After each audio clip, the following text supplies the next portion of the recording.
এটা class 5-এর computer বিষয়ক video. হ্যাঁ, ঠিকই শুনেছ। এবার দেখো তোমাদের সামনে যে ছবিগুলো ফুটে উঠছে সেই ছবিগুলো হচ্ছে কম্পিউটার কী, তার বৈশিষ্ট্য এবং কম্পিউটারের ফুল ফর্ম কী। এবার তোমাদের সামনে যে ছবিটা ভেসে উঠছে তাতে সিপিইউ, আইসি এবং এইচডিডির ফুল ফর্মগুলো লেখা আছে, সেগুলো স্ক্রিনশট নাও। এবার যেটা বোঝাচ্ছি, সিপিইউ হচ্ছে কম্পিউটারের মস্তিষ্ক, তার মাথা, যা ছাড়া কম্পিউটার চলতে পারে না, তাই এটা মাথার সম্বন্ধে দেখানো হয়েছে।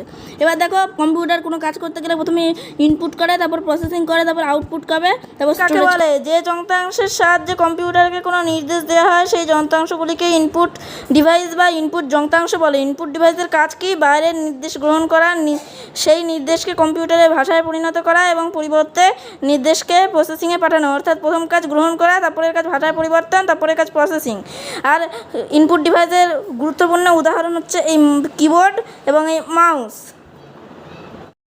ভিডিওটা ভালো লাগলে অবশ্যই করে সাবস্ক্রাইব করবে, লাইক করবে এবং এই যে ছবিটা দেখছো, এবার দেখো এই ছবিটা কী লেখা আছে এটা তোমরা কমেন্ট করে আমাকে জানাবে, তাহলে বুঝতে পারবো।